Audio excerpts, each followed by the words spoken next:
Hello friends, welcome back to our channel Chandan Adda. आप लोग कैसे हैं? तो आज फिर मैं एक नया वीडियो के साथ आई हूँ, वो है अंतर्राष्ट्रीय सीमा। तो आज हम उसके बारे में जानेंगे और उसको याद करने का ट्रिक भी जानेंगे कि कैसे एक ही सेंटेंस में हम सारी जो अंतर्राष्ट्रीय सीमाएं हैं उसको याद कर सकते हैं। तो आइए वीडियो शुरू करते हैं। तो यदि आपको मेरा चैनल अच्छा लगे तो लाइक करना, शेयर करना और सब्सक्राइब करना ना भूलें। तो आइए हम जानते हैं अंतर्राष्ट्रीय सीमा के बारे में। तो 38वें समांतर रेखा जो है वो किसके किसके बीच है? वो है उत्तर कोरिया और दक्षिणी कोरिया के बीच। किसके बीच है? उत्तर कोरिया और दक्षिणी कोरिया के बीच। तो हम जानते हैं कि इसका कैपिटल भी जान लेते हैं। तो उत्तर कोरिया का जो राजधानी है वो कहाँ है? वो है प्योंगयांग। और दक्षिणी कोरिया का राजधानी कहाँ है? वो है सियोल। ठीक है। उत्तर कोरिया का कहाँ है? उत्तर कोरिया का जो है वो प्योंगयांग है और दक्षिणी कोरिया का कहाँ है? वो सियोल है। उसके बाद हम बात करते हैं 49वीं समानांतर रेखा की। तो उसका जो है वो किन के बीच है? वो है यूएसए और कनाडा के बीच। कहाँ पे है? यूएसए और कनाडा के बीच। तो यूएसए का राजधानी कहाँ है? वो है वाशिंगटन। और कनाडा का कहाँ है? वो है ओटावा। कहाँ है? ओटावा। ठीक है। अब हम बात करते हैं मैनरहिम रेखा के बारे में। तो मैनरहिम रेखा कहाँ है? वो रूस और फिनलैंड के बीच है। कहाँ है? रूस और फिनलैंड के बीच है। तो रूस का राजधानी कहाँ है? वो है मॉस्को। और फिनलैंड का राजधानी कहाँ है? वो हेलसिंकी। कहाँ है? हेलसिंकी। उसके बाद हम बात करते हैं मैकमोहन रेखा के बारे में। तो मैकमोहन रेखा जो है किसके किसके बीच है?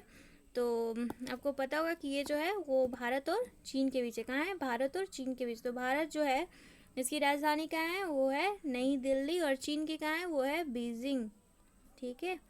अब हम बात करते हैं रेड क्लिफ रेखा के बारे में। तो रेड क्लिफ रेखा जो है उसकी राजधानी कहाँ है? सॉरी, वो किन के बीच है? वो है भारत और पाकिस्तान के बीच है। तो भारत की राजधानी अभी मैंने तुरंत बताया, वो कहाँ है? नई दिल्ली। और पाकिस्तान की कहाँ है? इस्लामाबाद। कहाँ है? इस्लामाबाद। अब हम बात करते हैं ड्यूरेंट रेखा के बारे में।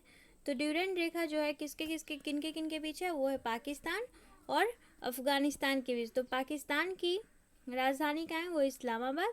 और अफगानिस्तान की राजधानी कहाँ है? काबुल। कहाँ है? काबुल।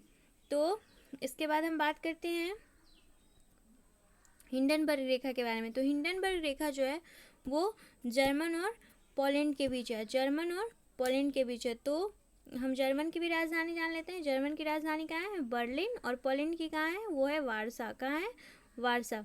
तो इन सबको एक साथ याद करने का जो ट्रिक है वो है 38 कोरियन 49 यूकन के साथ मैन रूफी गया। वहाँ उन्होंने मोहन भाजी, ड्यू पगान और रेड भाप को कहा हिंद जपो। अब हम इसका मतलब समझेंगे। पहले 38 कोरियन का क्या मतलब हुआ? 38 कोरियन का मतलब हुआ कि 38 जो कोरियन है, इसका मतलब हुआ पहले कि 38 कोरियन मतलब कि दक्षिणी कोरिया और उत्तरी कोरिया। ठीक है। 49 यूकन का क्या मतलब हुआ? यू मतलब यूएसए और कन मतलब हुआ कनाडा के साथ मैन रूफी गया। मैन रूफी मतलब कि जो मैनरहिम रेखा है वो किसके किसके बीच है? वो है वो रूस और फिनलैंड के बीच है। रू से हो गया रूस और फी से हो गया फिनलैंड। उसके बाद उन्होंने मोहन भाची मतलब कि मैकमोहन रेखा जो है वो भारत और चीन के बीच है। ठीक है। उसके बाद है ड्यू पगान का मतलब हुआ कि ड्यूरेंट रेखा जो कि पाकिस्तान और अफगानिस्तान के बीच है। और रेड भाप जो है, रेड भाप मतलब रेड क्लिफ रेखा भारत और पाकिस्तान के बीच। कहा हिंद जपो का मतलब क्या हुआ?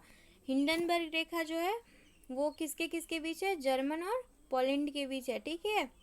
तो इससे हम ये सबको एक साथ याद रख सकते हैं। तो 38 कोरियन 49 यूकन के साथ मैन रूफी गया। वहाँ उन्होंने मोहन भाजी, ड्यू पगान और रेड भाप को कहा हिंद जपो। ये तो इसका मतलब हुआ। अब इस सेंटेंस का मतलब क्या हुआ ये याद रखने में आपको हेल्प करेगा। ऐसे यदि आप याद करोगे तो याद नहीं होगा, लेकिन यदि इसका मतलब समझते हो तो आपको याद करना ज़्यादा आसान हो जाएगा। 38 कोरियन का मतलब क्या हुआ?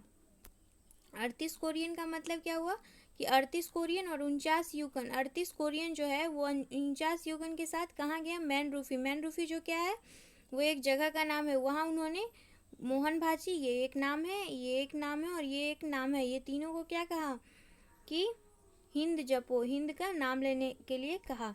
ठीक है, तो ये तो हम ऐसे इसको याद रख सकते हैं। ठीक है, और उसके बाद एक जो है अंतर्राष्ट्रीय सीमाएं, वो है मैगिनोट रेखा। मैगिनोट रेखा जो है वो जर्मनी और फ्रांस के बीच है, तो वो आपको ऐसे ही याद रखना पड़ेगा।